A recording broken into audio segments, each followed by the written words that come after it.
So in this section we're going to talk about presentations. The main aim of any presentation is to entertain, to draw people in, to make them relaxed and think this is going to be great, my next 20 minutes of my life is going to be listening, learning something and having a great impression. If they're enjoying it, they will engage with you, they'll ask questions and they'll come away with a very positive view of you as competent and confident.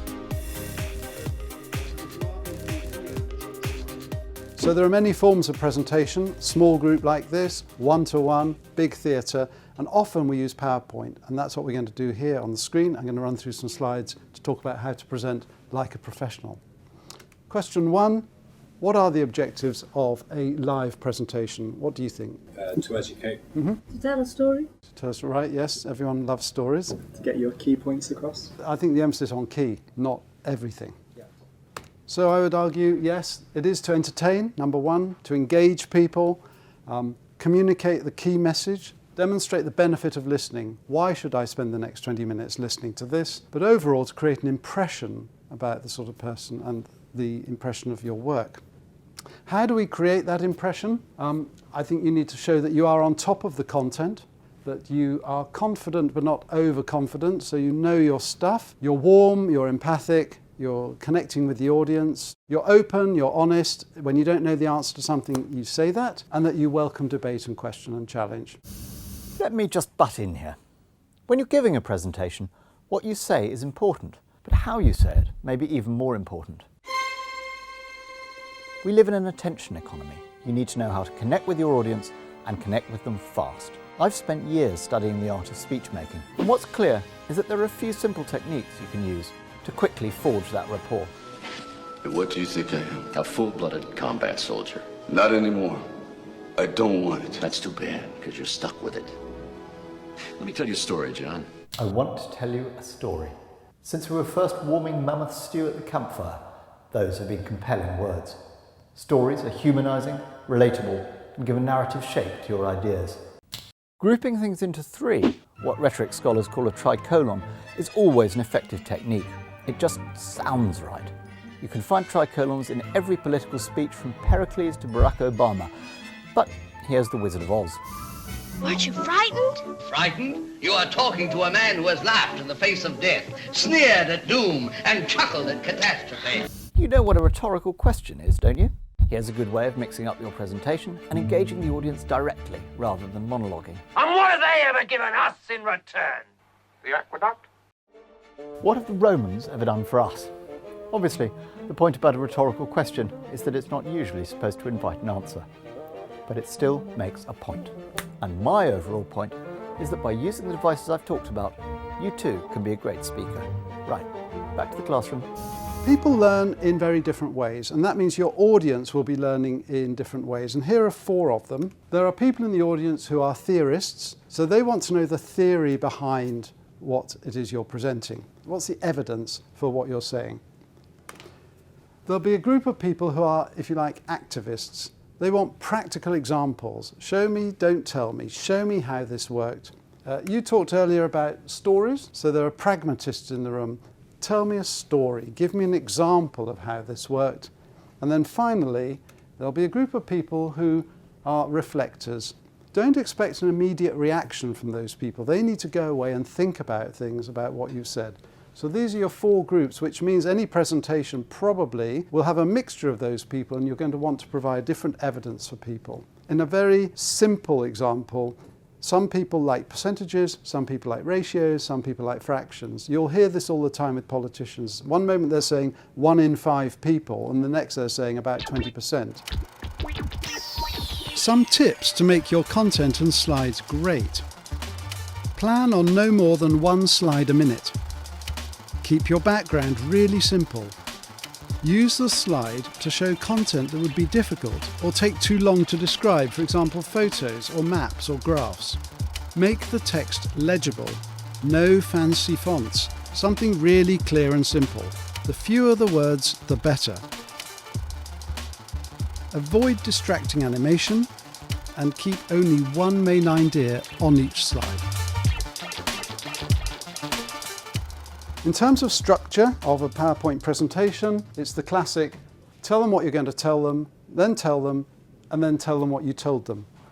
And as you go through a presentation, let people know where they are in it. There's nothing worse than the audience thinking, is there much more of this? Where are we? Are we 10 slides into 150, or are we 10 slides into 12? And we're almost there. You can do that with items in the top left-hand corner, or tell them there are 12 pages coming, and this is number 4, but let people know where they are. I'm now going to talk about what goes on the slide, especially when you have text. And there are 2 elements of this. One is what Barbara Minto in the pyramid principle called horizontal logic.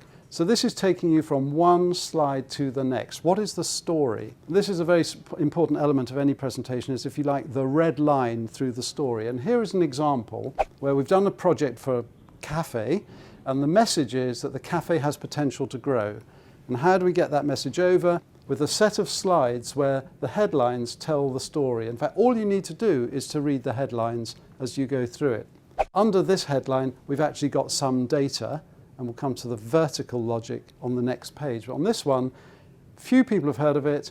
They discover it by accident. When they do get there, it's good value, but it's limited. If it were better, they'd stay longer and spend more.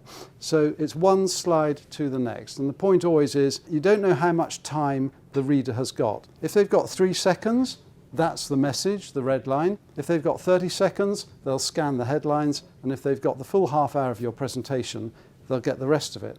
So on each slide, we then have vertical logic, where, unlike writing an essay or telling a fairy story, this happened, then this happened, then this happened, and therefore that was the answer, we give them the headline at the top. Think of it like newspapers, where here's the answer. Why?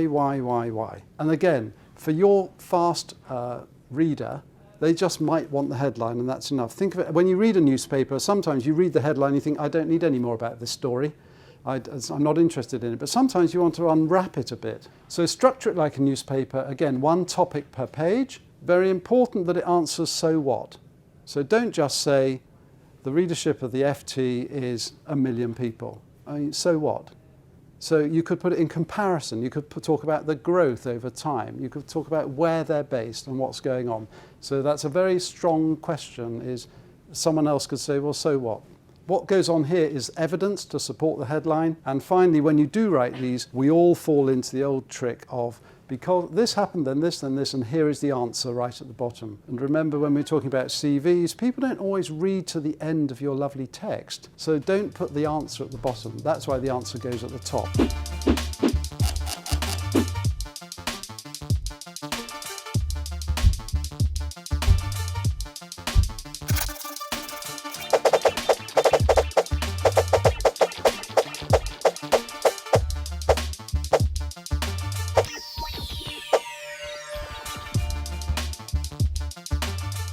When you deliver slides, I would talk about clearing the news off the slide. So if it's a complex chart or it's a photograph, tell people what they're looking at before you get into explaining why it's important to look at it. So this chart shows on the x-axis so-and-so, on the y-axis that, and it shows 3 lines, the red, the yellow, the green, are all doing this. Clear the news so that no one's saying, sorry, what does that acronym mean?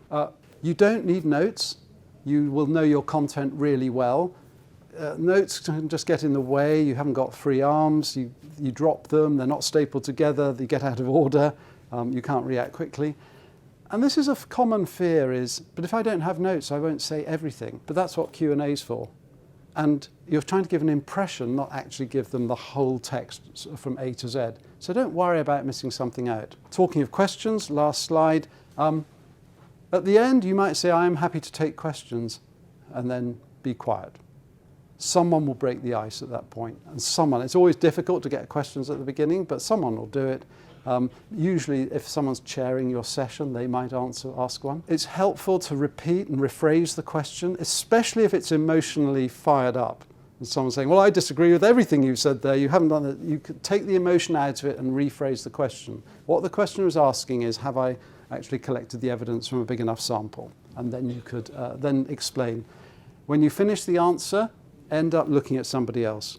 Otherwise, it gives this person the chance to come back thinking, oh, I'm going to have another go at them because they've just come back in a challenging sort of way. So 3 top tips for a great presentation is to video yourself, rehearse in front of an audience, even of 1, and above all, learn how to entertain the presentation.